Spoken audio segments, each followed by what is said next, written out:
주님께서 다스리시니 온 땅아 뛸 듯이 기뻐하여라. 많은 섬들아 즐거워하여라. 구름과 흑암이 그를 둘러쌌다. 정의와 공평이 그 왕좌의 기초다. 불이 그 앞에서 나와서 애워싼 대적을 불사른다. 그의 번개가 세상을 번쩍번쩍 비추면 땅이 보고서 두려워 떤다. 산들은 주님 앞에서, 온 땅에 주님 앞에서 초처럼 녹아버린다. 하늘은 그의 의로우심을 선포하고 만 백성은 그의 영광을 본다. 아멘.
교동문 41번 시편 97편의 말씀입니다.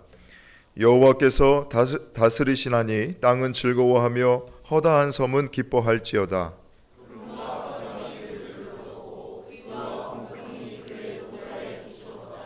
불이 그의 앞에서 나와 사방의 대적들을 불사르시는도다.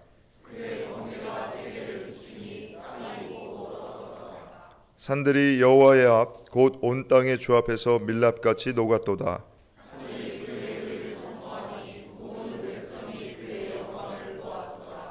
조각한 신상을 섬기며 허무한 것으로 자랑하는 자는 다 수치를 당할 것이라. 너희 신들아 여호와께 경배할지어다.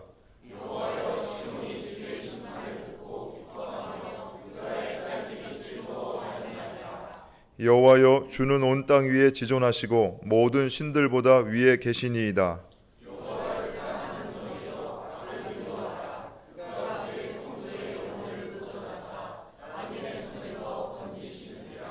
의인을 위하여 빛을 뿌리고 마음이 정직한 자를 위하여 기쁨을 뿌리시는도다. 기뻐하며 그의 거룩한 이름에 감사할지어다. 아멘. 하나님은 통회하는 마음으로 나오는 사람들을 물리치지 않으십니다. 이제 우리들의 죄를 뉘우치고 고백합시다.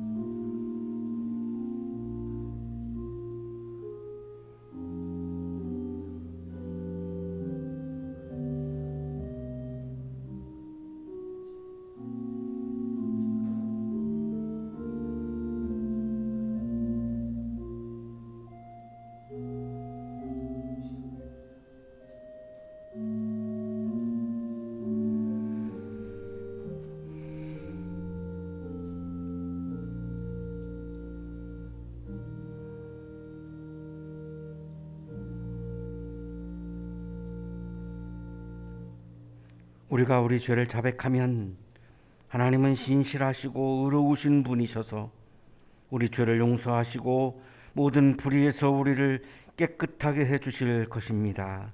아멘.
맑고 푸르름이 돋보인 오울입니다.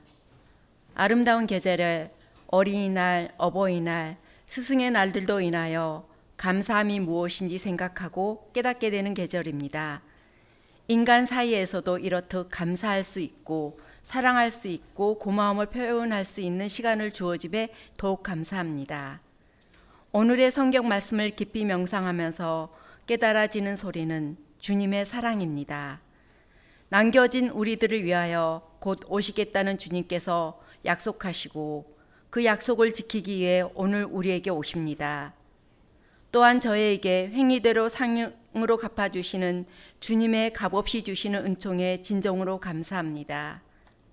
그 약속으로 인하여 우리는 주님을 기다리며 생명나무의 권리를 차지하기 위해 지금 여기에서 주님의 사랑을 실천하고자 합니다.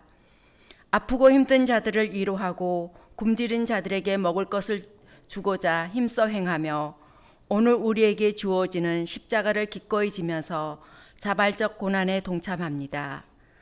또한 주님의 말씀이 우리의 중심이 되게 기도하고 간구합니다. 그러나 인간의 한계로 인하여 우리는 지치고 힘들 때가 있습니다. 이런 저희를 불쌍히 여겨 늘 저희와 함께하여 주시옵소서. 우리의 삶이 하나님께서 주신 말씀을 붙잡고 사는 사람들이 되게 하여 주시옵소서. 그리하여 바깥에 남겨지는 자들이 되게 하지 마시고 주님의 품 안에 남겨지는 자들이 되기를 간절히 원합니다. 주님을 기다리며 오늘 예배를 준비하시고 또한 예배에 참석하신 한양대학교인들을 사랑하여 주시는 예수님의 이름으로 기도합니다. 아멘.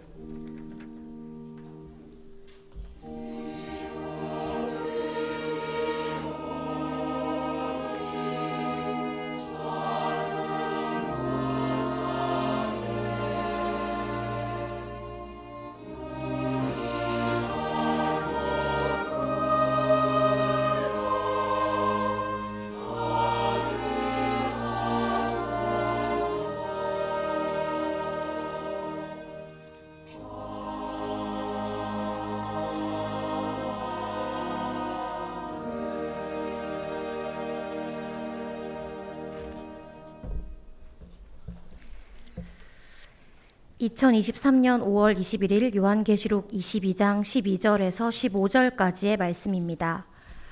보아라, 내가 곧 가겠다. 나는 각 사람에게 그 행위대로 갚아주려고 상을 가지고 간다. 나는 알파며 오메가 곧 처음이며 마지막이요 시작이며 끝이다. 생명나무에 이르는 권리를 차지하려고, 그리고 성문으로 해서 도성에 들어가려고 자기 겉옷을 깨끗이 빠는 사람은 복이 있다. 개들과 마술쟁이들과 음행하는 자들과 살인자들과 우상 숭배자들과 거짓을 사랑하고 행하는 자는 다 바깥에 남아있게 될 것이다.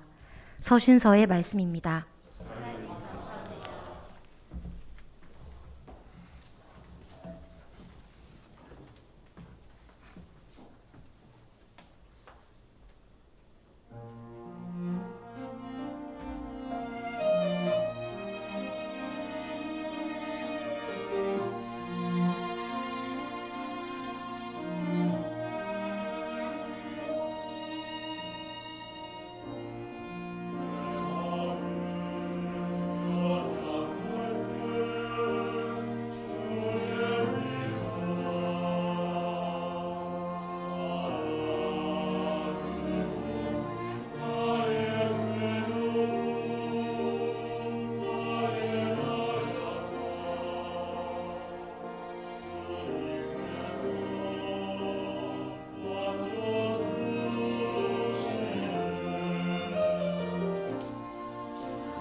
옆에 계시는 분과 사랑의 인사 나누시겠습니다. 사랑합니다.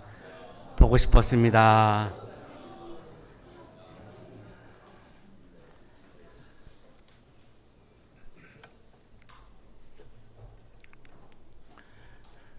남겨진 사람들이라고 하는 책은 팀 라헤이 그리고 제리 젠킨스라고 하는 사람이 같이 쓴 소설입니다. 이 소설의 주제는 휴거가 일어난 다음에 남겨진 사람들에 대해서 그리고 있습니다. 휴거라고 하는 용어가 생겨난 지는 그렇게 오래되지 않습니다. 최근에 일어난 용어인데 이렇게 종말이 오면은 일부의 사람들이 이렇게 쏙 이렇게 핀셋으로 해가지고 이렇게 들려 올라간다라고 하는 그런 주장이죠. 그렇게 들려 올라가고 그러면 남겨진 사람들은 어떻게 되는 거냐라고 하는 것을 12권으로 이렇게 그려 나가고 있습니다. 최후의 심판이 있기까지 7년 동안 휴가가 일어난 다음에 이제 7년 후에 최후의 심판이 이루어지는데 그 7년 동안 회개의 기회가 주어진다는 겁니다. 그때 이제 회개한 사람들은 환란군이 되어서 이제 적그리스도의 세력과 이제 싸움을 벌인다는 겁니다. 그렇게 싸우고 있으면 예수님께서 지구에 오셔서 이게 이제 재림입니다. 적그리스도의 군대를 이제 물리치고 최후의 심판을 이제 하시게 되고 수많은 사람들을 이제 지옥으로 보낸다라고 하는 그런 내용으로 전개가 되고 있습니다. 그야말로 그냥 소설입니다. 그냥 소설이고 어떤 우리의 성서적인 진리는 아니고 그냥 소설입니다.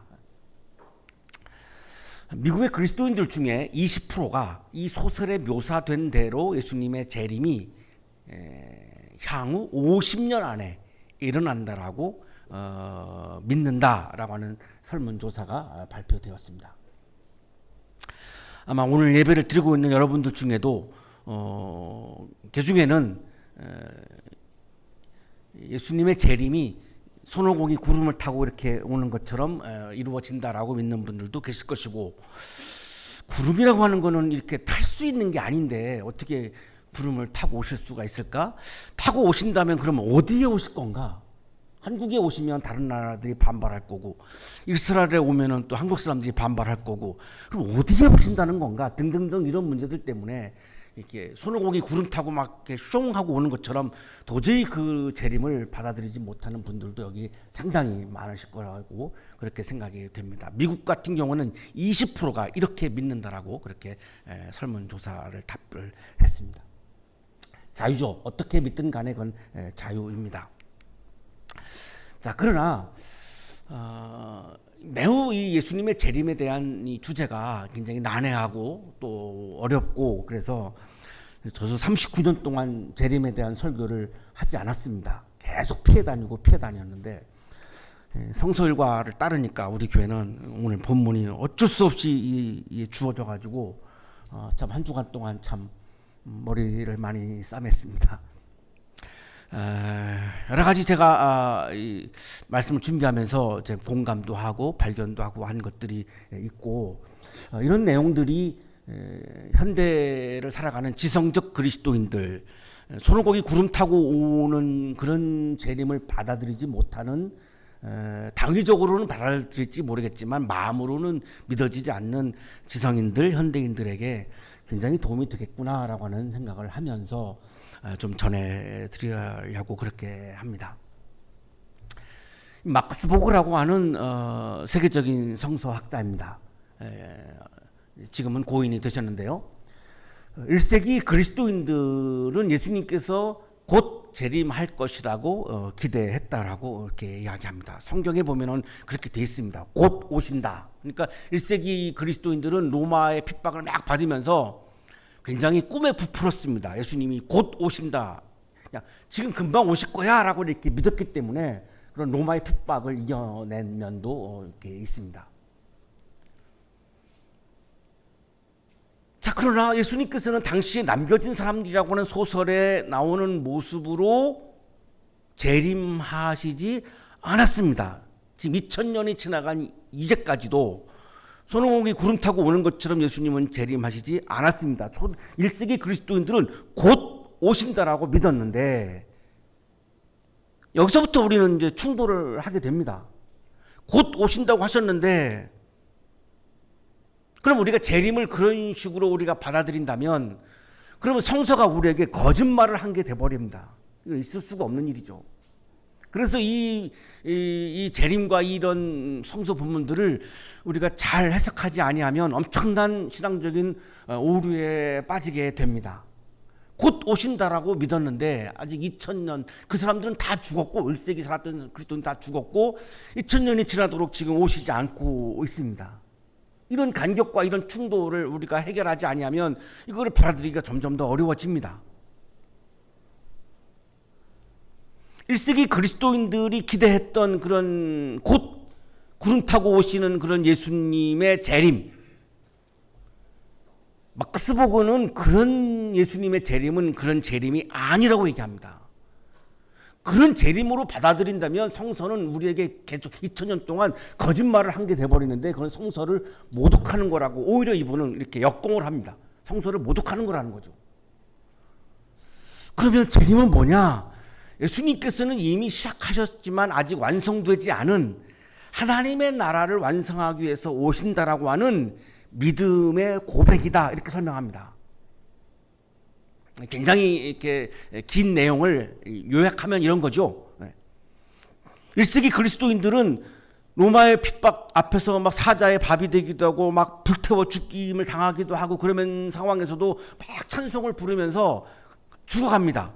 그 화형하는 장면에서도 코바디스 노미네 이런 영화 보면 아주 잘 나오는데, 어떻게 그럴 수 있을까? 예수님이 곧 오신다라고 하는 믿음이 그걸 가능하게 했던 건데, 예수님은 이미 오시기를 시작을 하셨고 재림은 이미 시작됐고, 언제부터? 부활 때부터.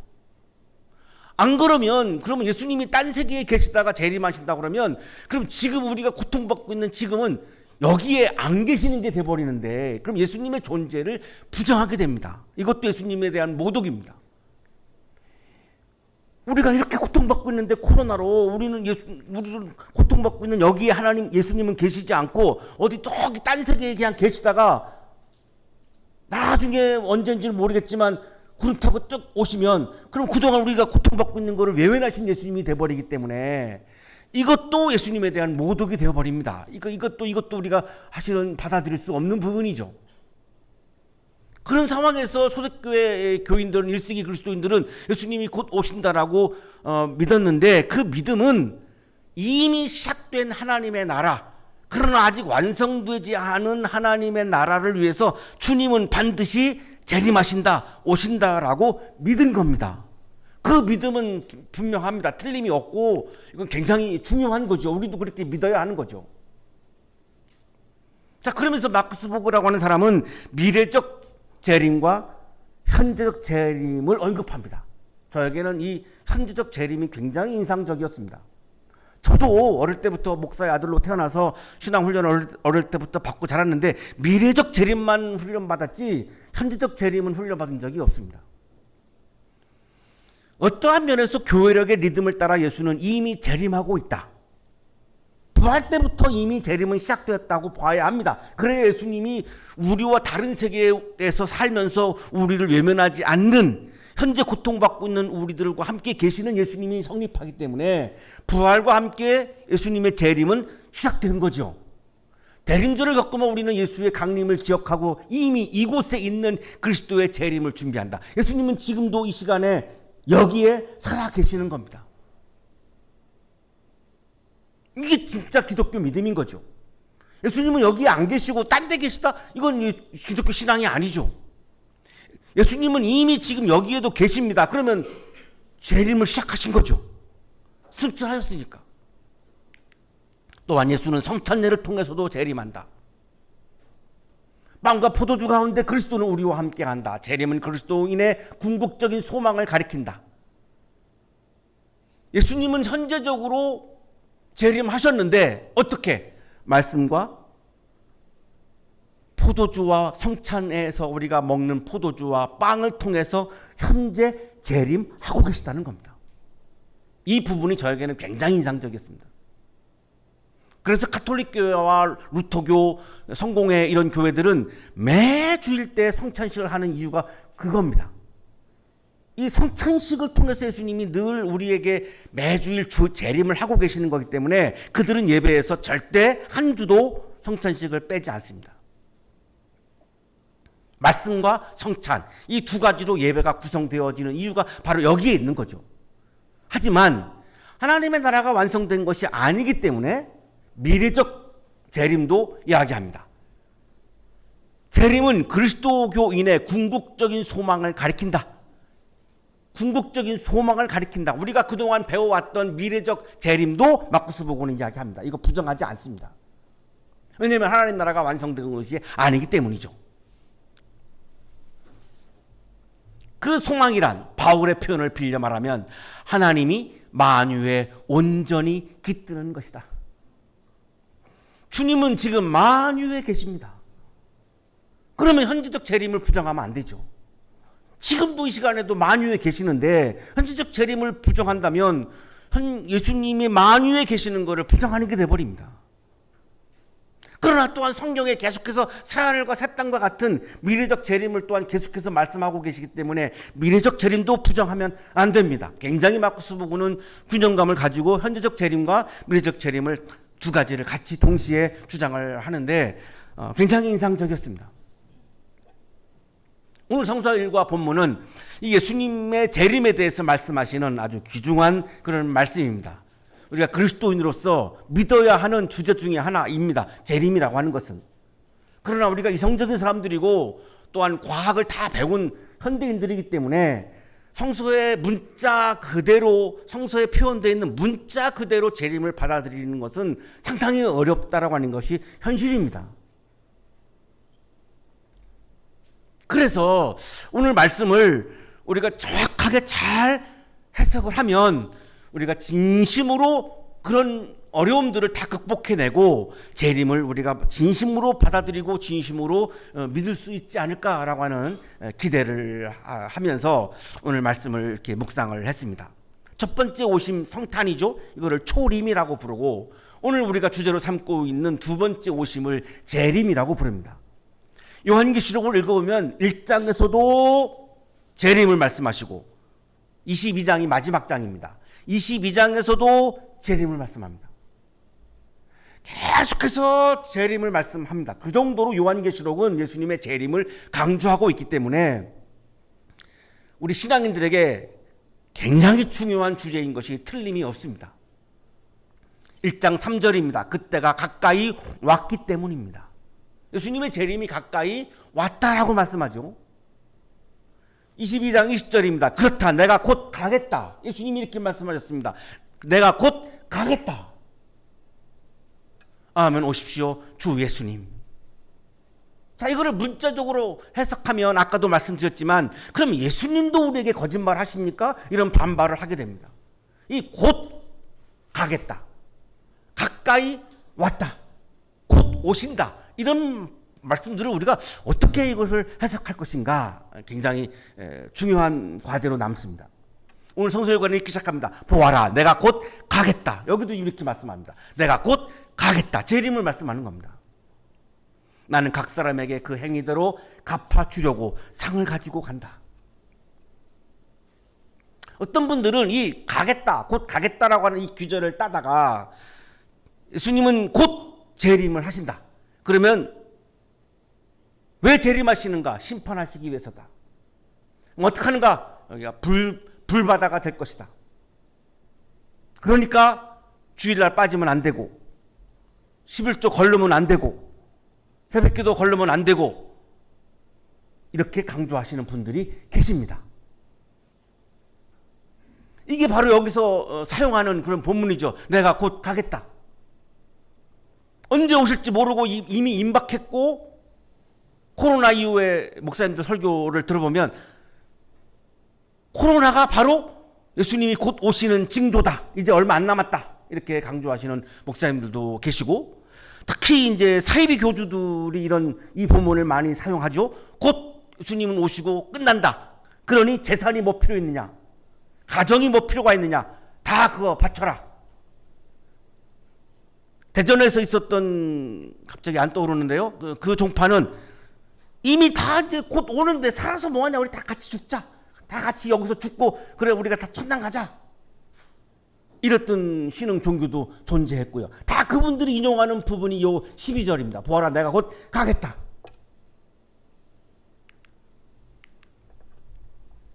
그리스도의 급박한 재림을 예고하는 말씀이죠. 임박한 종말을 기대하는 표현을 하는 그런 믿음을 지금 말씀하고 있는데, 요한계시록 조금 전에 읽었던 1장 3절 그리고 22장에 나오는 이 말씀들도 다 임박한 종말을 말씀하고 있는 그런 본문들이죠.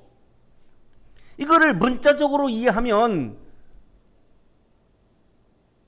이거 성경을 읽을 수가 없습니다. 2000년이 지났는데 그러면 이게 어떻게 되는 겁니까? 아니 그럼 곧 오시면 내일 오실 수도 있는데 그럼 뭐 정치, 경제, 사회 이런 거 개혁해서 뭐 합니까? 저축해서 뭐 합니까? 지금 실컷 써야지. 지금 통장에 있는 거 아무 소용이 없네요. 그냥 다 돈 찾아가지고 그냥 막 닥치는 대로 내가 먹고 싶은 거 먹고 다 써야 되죠. 그냥 아마 우리나라 은행들 다 망할 겁니다. 아마. 그러니까 이 내가 곧 가겠다라고 하는 거를 이거 문자 그대로 해석하면 할 수가 없다라고 하는 게 자꾸만 좀 분명해지죠.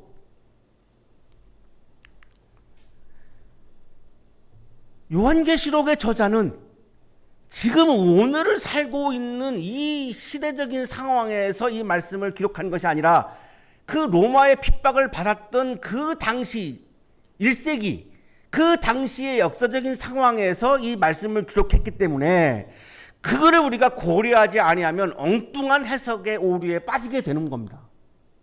코로나 시대에 주신 기록이다? 그럼 요한이 코로나를 다 그때 예상하면서 기록했다. 너무나 터무니없는 말 주장이 아니겠습니까?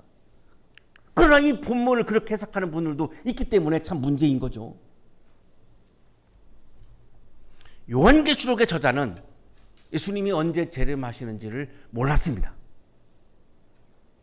곧 온다라고 하는 이 말씀이 언제 오는 것이다. 시간이라고 우리가 해석할 수가 없습니다. 왜냐하면 요한은 예수님이 언제 오신다라고 하는 것을 분명히 몰랐습니다. 그 증거는 예수님의 말씀에 있죠. 마가복음 13장 32절. 그러나 그날과 그때는 아무도 모른다. 하늘의 천사들도 모르고 아들도 모르고 예수님 본인도 모른다는 거죠. 오직 아버지만 아신다. 하나님만 아신다. 하나님 외에는 아무도 모른다. 깨어있어라. 그때가 언제인지를 너희가 모르기 때문이다. 예수님도 모르셨는데 요한이 어떻게 알겠습니까?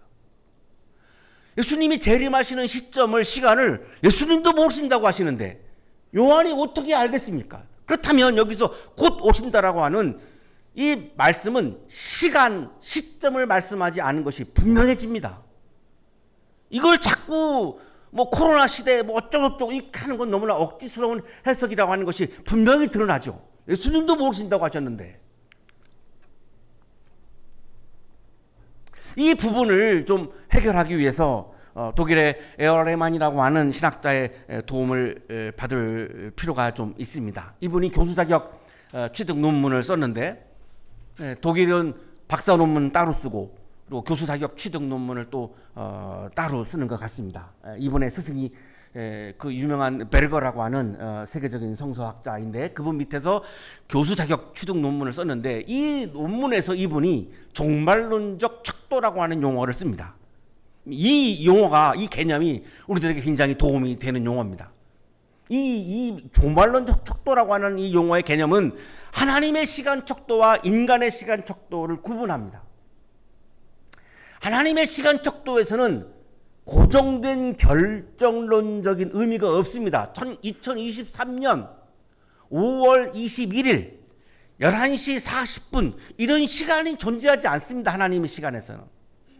자꾸만 우리가 곧 오신다, 곧 가겠다. 여기서 우리가 자꾸 시간을 우리 인간의 시간의 척도로 이해하려고 하기 때문에 오류가 발생하는 겁니다. 하나님의 시간 척도에서는 이렇게 딱 정해져 있는 시간이 없습니다.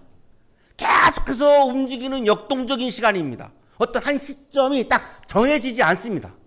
그러나 인간의 시간의 척도는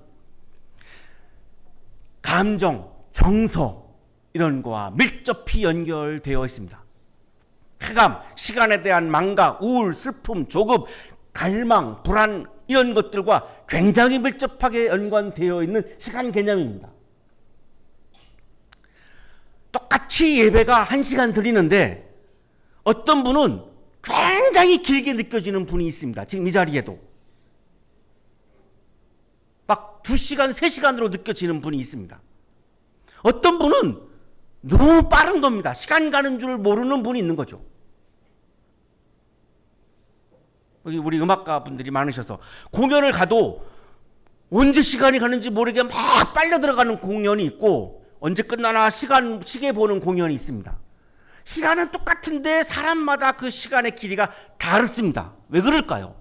자신의 어떤 감정, 컨디션 이런 것들이 다 거기에 복합적으로 들어간 시간 개념입니다. 그러면 여기 곧 가겠다라고 하는 예수님의 말씀, 시간에 대한 말씀은 인간의 척도로 말씀하신 시간 개념이 아니라 하나님의 시간 척도로 말씀하신 거기 때문에 이거를 몇 날 몇 시, 심지어는 시한부 종말론을 펼친 사이비 교주들은 아예 몇 년도 몇 월 며칠로 정했던 분들이 있습니다. 다미선교회 등. 자, 이거는 하나님의 시간 척도에 대한 뭘 이해해서 나오는 주장입니다. 하나님의 시간은 그렇게 몇 날 몇 시 이렇게 정해질 수 있는 시간이 아닙니다. 계속해서 역동적으로 움직이는 시간이기 때문에 그렇게 정할 수가 없습니다. 그렇다면 여기 곧 가겠다. 이 곧은 금방 지금 오신다. 앞으로 그냥 몇 년, 수년 사이에 오신다. 미국의 그리스도인들처럼 50년 안에 오신다. 이런 개념이 아니라는 겁니다. 그렇게 이 말씀을 믿는다면 가정도 다 내팽개치게 되고 도덕도 안 지키고 그냥 남아있는 시간이 얼마 없기 때문에 가지고 있는 돈 다 풀어다가 그냥 내가 하고 싶은 거 다 하고 쾌락을 다 즐기고 뭐 선과 악의 개념도 다 무너지고 엉망진창이 되겠죠. 과연 요한계시록의 말씀이 그런 말씀일 리는 없지 않겠습니까?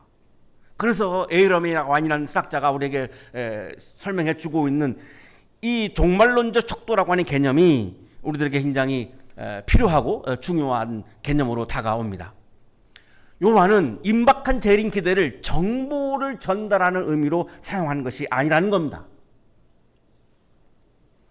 그 당시 소아시아에서 에베소 등 이런 지역에서 로마의 핍박을 받으면서 막 사자의 밥이 되고 화형을 당하고 있는 이 그리스도인들은 예수님이 곧 오시기를 학수고대했습니다. 하나님의 나라가 와야 이 로마의 압제로부터 화형으로부터 사자의 밥으로부터 풀려날 수 있는 유일한 길은 예수님이 오시는 길밖에 없습니다. 이것이 그 당시에 이 사람들의 믿음이었던 거죠. 그 믿음의 표현, 이 믿음의 고백, 이런 상황에서 기록된 것이 요한계시록인 거죠. 그러면 곧 가겠다라고 하는 이 말씀에는 그 당시 얼마나 이 많은 사람들의 절박한 마음이 포함되어 있는지 모릅니다. 예수님이 오셔야 합니다. 오시지 않으면 어떻게 이거를 해결합니까? 해결할 수가 없습니다. 그런 정황들을 다 포함해서 사도 요한은 요한계시록을 지금 기록하고 있는 거죠. 간절한 바람, 하나님께서 꼭 개입해 주십시오라고 하는 간절한 바람. 우리도 살아가면서, 오늘도 살아가면서 내가 해결할 수 없는 엄청난 많은 어려움을 직면한 분들이 계십니다. 지금 이 자리에도 계십니다. 그분들은 예수님이 개입해 주시기를 간절히 바랍니다. 예수님이 개입이 없이는 해결할 방법이 없습니다. 이게 바로 재림입니다. 근데 예수님이 딴 세계에 존재하시다가 뭐 어느 순간 몇 날 며칠 날 오신다고 그러면 지금 내가 고통을 받는 상황에서 예수님은 하실 수 있는 게 아무것도 없습니다. 나하고 딴 세계에 계시는데 어떻게 나를 도와주십니까? 그래서 현재적 재림이 또한 우리들에게 중요한 주제로 다가올 수밖에 없습니다. 그리고 임박한 예수님의 재림이란 시간을 특정하는 그런 재림이 아니라 이런 절박한 우리들의 예수님을 기다리고 있는 우리들의 절박한 마음, 우리들의 절박한 믿음, 절박한 바람, 이런 것들이 다 포함되어 있는 그런 말씀으로 우리가 볼 수 있습니다. 하반절에 가면 또 우리들에게 참 어려운 문제인데요. 나는 각 사람에게 그 행위대로 갚아주려고 상을 가지고 간다. 행위를 가지고 심판한다라고 하는 말씀인데 우리 한국교회에서는 계속 부정하고 있는 말씀이기 때문에 또 이 부분이 참 어렵습니다. 행위는 아무 상관없다 이렇게 가르치는 분들이 하도 많으시기 때문에 자, 그런데 오늘 말씀은 나는 각 사람에게 그 행위대로 갚아주신다 이렇게 말씀하기 때문에 행위를 굉장히 강조하고 있죠. 재림하시는 주님은 행위를 가지고 심판하신다라고 하는 겁니다. 여기 상을 가지고 간다라고 하는 이 본문을 가지고 내가 예수 믿어서 교회 잘 섬기고 헌금 많이 하고 이렇게 하면 하나님이 나에게 하늘나라에서 큰 상급을 주신다라고 또 해석하는 분들도 계시죠. 고린도후서 5장 10절을 읽으면 이 본문과 굉장히 비슷합니다. 우리는 모두 그리스도의 심판대 앞에 나타나야 합니다. 그리하여 각 사람은 선한 일이든지 악한 일이든지 몸으로 행한 모든 일에 따라 마땅한 보응을 받아야 합니다. 여기는 상이 없습니다. 보응이라고 나옵니다. 그러면 상과 보응은 동의어죠. 같은 말입니다. 그러면 하나님의 구원을 우리가 받는데 구원받고 또 상을 받는다? 그러면 상이 구원 위에 있다? 이런 개념이 되어버립니다. 이건 구원에 대한 모독입니다. 구원은 최고의 가치이고 궁극적 가치인데 그 구원 위에 또 상급이 있다. 하늘나라에 상급이 있다. 하늘나라에 들어간 게 내가 구원받은 건데 그럼 하늘나라에 들어가서 거기서 또 상을 받는다라고 말씀하시는 분들이 계시는데 그럼 상이 구원보다 더 우상의 개념이 되어버립니다. 이것도 정말 터무니없는 주장에 불과합니다. 마태복음 20장 1절 16절에 우리가 잘 알고 있는 포도원 일꾼들에 대한 품삯에 대한 말씀이 나오죠. 아침 9시에 온 사람, 12시에 온 사람, 오후 3시에 온 사람, 오후 5시에 온 사람 모두에게 똑같은 임금을 지불합니다. 이거를 하나님의 나라가 이런 나라라고 말씀하죠. 하나님의 나라에는 등급이 없습니다. 차별도 없습니다. 어떤 사람에게는 상을 주고 어떤 사람에게는 상을 안 주는 그런 나라가 하나님의 나라가 아닙니다. 그런 게 존재한다면 그건 이미 하나님의 나라가 아닙니다. 하나님의 나라에는 누군가에게는 상을 주고 누군가에게는 상을 안 주어서 박탈감을 주는 그런 나라가 아닙니다. 보수적인 성서학자 중에 김세윤 교수라고 하는 분이 이렇게 말합니다. 하나님의 구원이 있고 그 위에 또 상급이 있어서 상급의 크기에 따라 하나님 나라에 어떤 등급이 있는 것처럼 말하는 것은 비성서적이다. 오늘 본문 말씀을 통해서 요한은 누구든지 다 최후의 심판을 거쳐야 한다고 말씀하면서 이 심판을 우리의 행위대로 갚아주는 심판이라고 말씀합니다. 행위에 따라서 심판하지 그럼 뭘 갖고 심판하겠습니까? 당연히 행위 가지고 심판하는 거죠.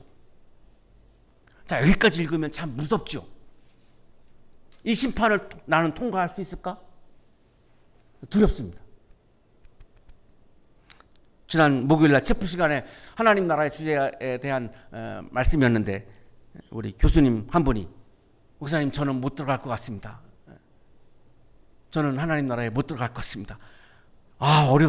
하나님 나라에 들어가는 게 이렇게 어려운 거거든요. 이렇게 말씀을 하셔서 제가 특별히 잘 봐달라고 말씀을 드릴게요. 이렇게 해가지고 같이 이렇게 웃었습니다. 이 말씀만 보면 저도 못 들어갑니다. 제가 못된 짓을 얼마나 많이 했겠습니까? 어떻게 들어가겠습니까? 못 들어갑니다.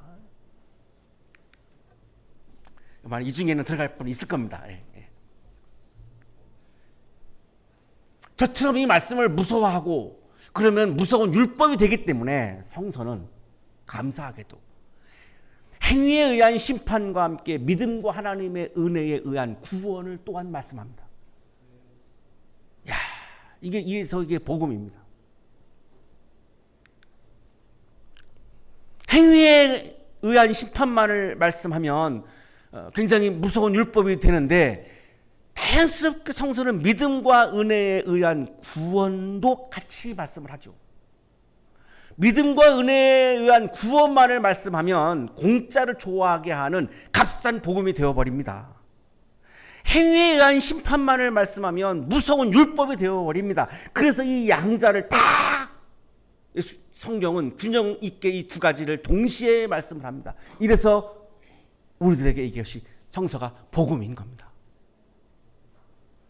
그래서 이 두 가지를 다 말씀하기 때문에 믿음도 중요하고 행위도 중요한 거죠. 최선을 다해서 내가 윤리적으로 살아가고 최선을 다해서 내가 주님의 말씀을 지키려고 최선을 다하고, 그 다음 구원받는 그 은혜는 하나님의 소관이기 때문에 하나님에게 맡기는 겁니다. 내가 관여할 수 없습니다. 내가 할 수 있는 영역은 최선을 다해서 말씀을 실천하고 사는데 거기까지입니다. 그거는 내 몫이고, 은혜로 구원하시는 것은 하나님의 몫입니다. 내가 거기는 개입할 수 없습니다. 그렇다면 복음적인 신앙인은 어떤 신앙입니까? 오늘 내가 부족하지만 최선을 다해서 말씀 한 구절 한 구절을 내가 받아들이고 그 말씀을 최선을 다해서 내가 실천하는 겁니다. 실패할 때도 있고 성공할 때도 있습니다. 그러나 내가 최선을 다했는가 최선을 다하지 않는가, 이것이 중요하다는 거죠. 예수님은 이렇게 재림을 통해서 우리를 심판하시는 분이기 때문에 예수님에 대한 호칭이 하나님의 호칭으로 나옵니다. 나는 알파며 오메가요. 이거 하나님에 대한 호칭입니다. 자, 그런데 이 호칭이 예수님에게 주어지죠. 왜냐하면 하나님이 하시는 심판의 역할을 주님이 하시기 때문입니다. 부활은 재림의 시작이고 재림은 부활의 완성이다. 김균진 교수의 이 규정이 저에게 굉장히 또 와닿습니다.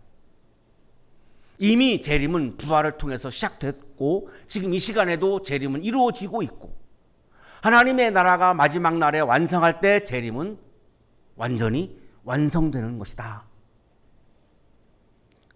그러면 주님은 지금 이 시간에도 재림하셔서 우리와 함께 존재하시는 주님이 됩니다. 죽음을 이기고 부활하신 예수님께서 재림하시는 목적은 우리를 유황불에다가 집어넣으려고 오시는 것이 아닙니다. 그런 위협, 그런 무서움을 조장하는 말에 현혹되지 마시고 걱정하지 마시고, 재림하시는 목적은 벌 주기 위해서 오시는 것이 아니라 하나님의 구원의 역사를 완성해서 하나님의 나라를 완성하기 위해서 오시는 겁니다. 하나님의 나라를 완성해야 우리가 그 하나님 나라에서 하나님 나라의 구원과 기쁨과 영생을 누리며 살 수 있기 때문입니다. 그 나라의 삶을 우리들에게 주시려고 재림하시는 거지, 우리를 유황불에다가 쳐넣으려고 오시는 것이 아니라는 겁니다. 그런 역할을 하시기 때문에 하나님에 대한 호칭을 예수님에게도 주고 계십니다. 생명나무에 이르는 권리를 차지하려고, 그리고 성문으로 해서 도성에 들어가려고 자기 겉옷을 깨끗이 빠는 사람은 복이 있다. 자, 이제 복을 선언합니다. 재림을 말씀하신 예수님께서 복을 선언하죠. 재림하시는 이유는 복을 주시기 위한 거라는 거죠. 미래의 우리의 구원을 약속해 주시는 말씀이죠. 구원을 받기 위해서는 어떻게 해야 하는가? 옷을 깨끗이 빨아 입어야 한다고 말씀합니다. 우리 청년들을 잘 세탁 안 하실 것 같은데 다음 주부터 옷 깨끗이 빨아 입고 예배 자리에 오시기 바랍니다. 구원 받으려면 옷을 깨끗이 빨라고 말씀합니다. 옷을 빨라고 하는 말씀도 문자적으로 이해하면 세탁소가 굉장히 부응할 겁니다. 요한계시록은 문자적으로 읽으면 참 엄청난 우리에 빠진다라고 하는 게 우리에게 계속 보여줍니다. 성결한 거, 하나님 앞에서 성결한 거, 정결하게 살아가는 것을 의미하는 겁니다.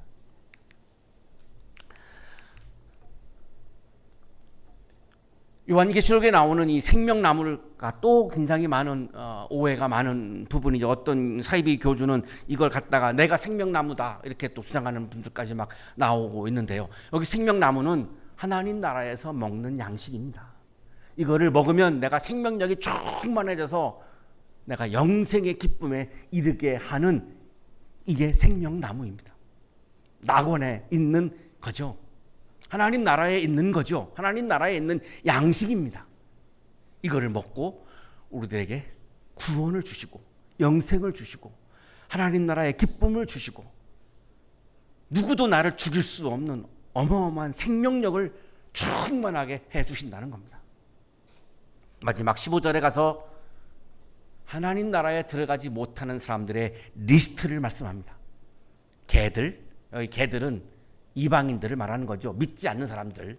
마술쟁이들, 마술을 펴가지고 막 하나님의 말씀을 막 왜곡하는 사람들, 음행하는 자들, 살인하는 자들, 우상 숭배자들, 거짓을 말하고 거짓을 행하는 사람들은 다 바깥에 남아있게 될 것이다. 하나님 나라에 들어가지 못한다는 거죠.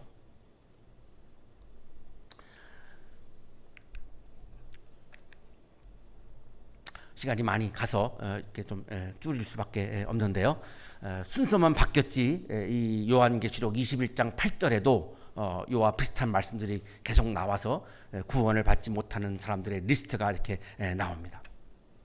사랑하는 한양 가족 여러분, 예수님께서 곧 오시고 세상에 종말이 오기 때문에 현재의 삶에서 내가 최선을 다하지 않는 것은 신앙적인 모습이 아닙니다.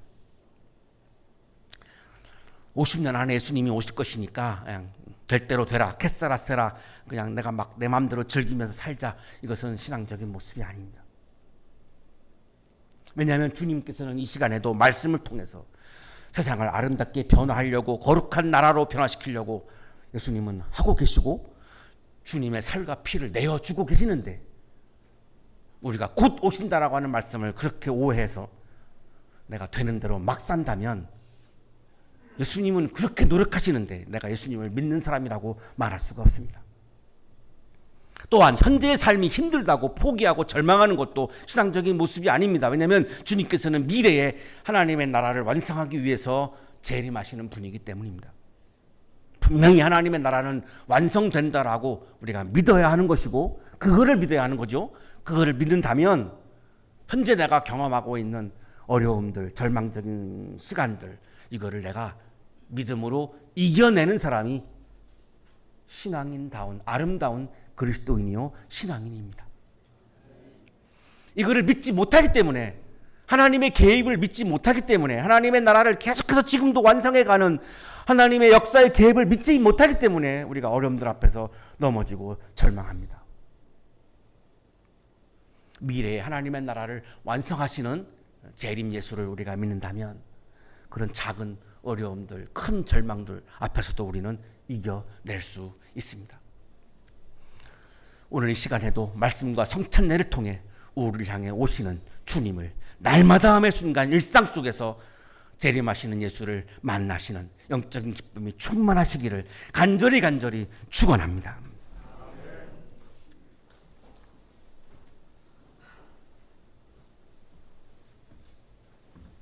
주님, 어렵고 힘든 삶을 살아가는 우리들을 긍휼히 여기셔서 말씀을 통해, 성찬을 통해 오늘도 우리를 찾아와시는 재림 예수를 찬양합니다. 또한 미래에 궁극적으로 완성되어지는 하나님의 나라를 위해서 오시는, 미래에 오시는 재림 예수를 찬양합니다. 재림 예수를 찬양하는 우리의 믿음이 이 땅에 살면서 겪는 많은 어려움들을 이겨내는 힘이 되게 하시고 믿음이 되게 하여 주옵소서. 많은 사람들이 고통받고 있고 많은 사람들이 신음하며 살고 있습니다. 지금 이 시간에도 내 옆에 주님은 재림하셔서 나와 함께 계신다라고 하는 믿음을 통해서, 하나님의 나라는 반드시 완성된다라고 하는 믿음을 통해서 어려움들을 이겨내는 멋진 그리스도인으로 우리 모두 살아가게 하여 주옵소서. 예수 그리스도의 이름으로 기도하옵나이다. 아멘.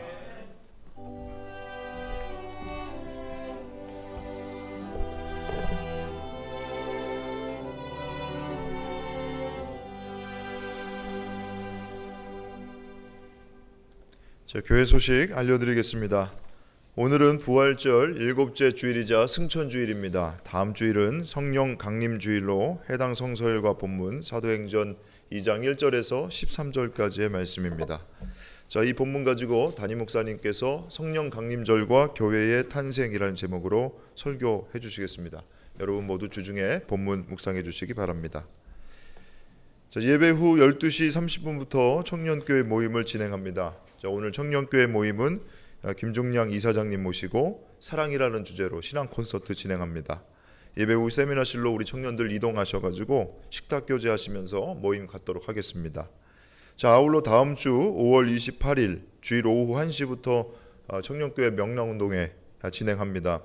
우리 청군, 백군 두 팀으로 나눠서 1부는 미니 올림픽, 2부는 기독교 동아리 초대해서 축구 시합 하겠습니다. 그날 체력 많이 필요할 테니까 잘 먹고 잘 쉬고 건강한 모습으로 우리 뵙고요. 저녁 식사 우리 잔디밭에서 짜장면 시켜서 맛있게 먹겠습니다.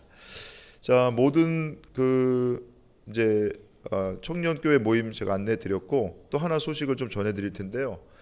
청년교회하고 교목실 학생회에서 단체티 만들자는 그런 제안이 있어가지고 이렇게 두 가지로 시안을 만들었습니다. 그래서 보시는 바처럼 A 남색 스타일, 검정색 B 스타일 이렇게 두 가지인데 가격은 12,000원입니다.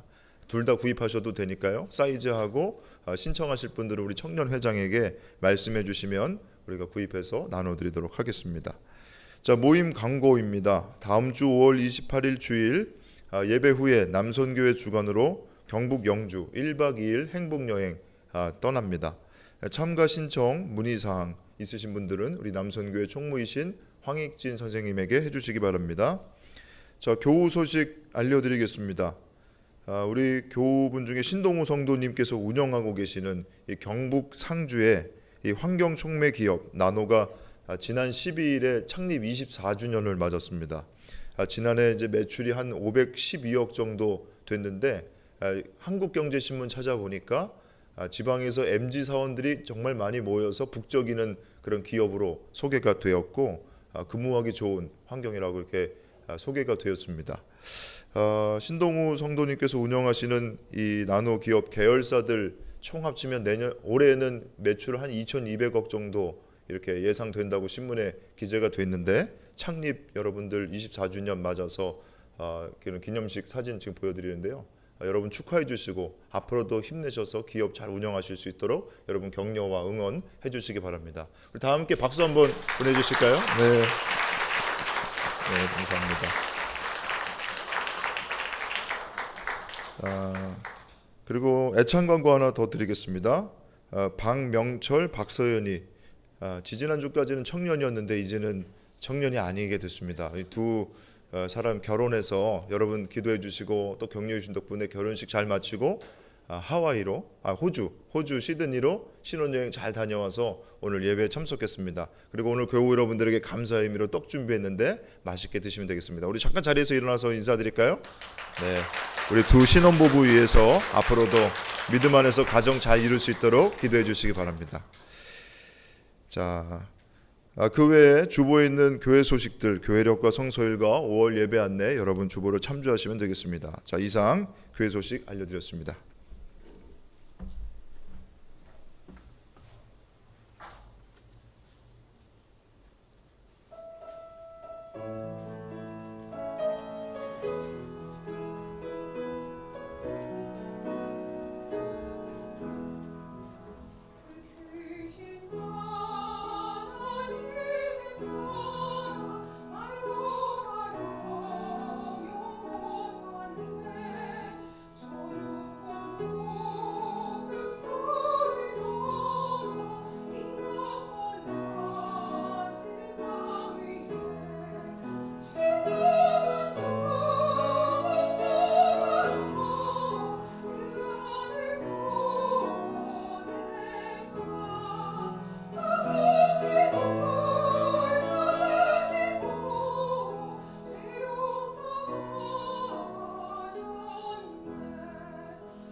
거룩하신 주님, 오늘 말씀을 통하여 성찬을 통하여 지금 이 시간에도 재림하셔서 우리와 함께 계시는 주님을 믿게 하시니 감사합니다.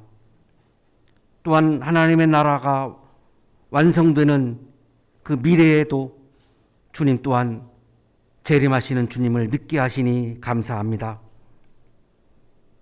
이 감사의 마음을 찬양과 예물에 담아 올려드리오니 기쁘게 받아주시고 찬양과 예물을 드리는 손길 위에 크신 은혜를 부어 주옵소서. 예수 그리스도 이름으로 기도하옵나이다. 아멘.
이제는 우리에게 하나밖에 없는 생명까지도 아낌없이 사랑으로 나누어 주시는 예수 그리스도의 은혜와 오늘도 말씀을 주시는 하나님의 사랑하심과 생명의 기운을 주시는 성령의 역사하심이 지금도 내 옆에 살아계시고 또한 미래에도 하나님의 나라의 완성을 위해서 오시는 주님을 믿고 찬양하며 재림신앙을 가지고 내 앞에 와 있는 모든 어려움들을 이겨낼 것을 확신하고 기대하며 세상을 향하여 힘차게 나아가는 우리 모든 한양 가족들의 삶 속에 지금부터 영원토록 함께 하시기를 간절히 축원하옵나이다.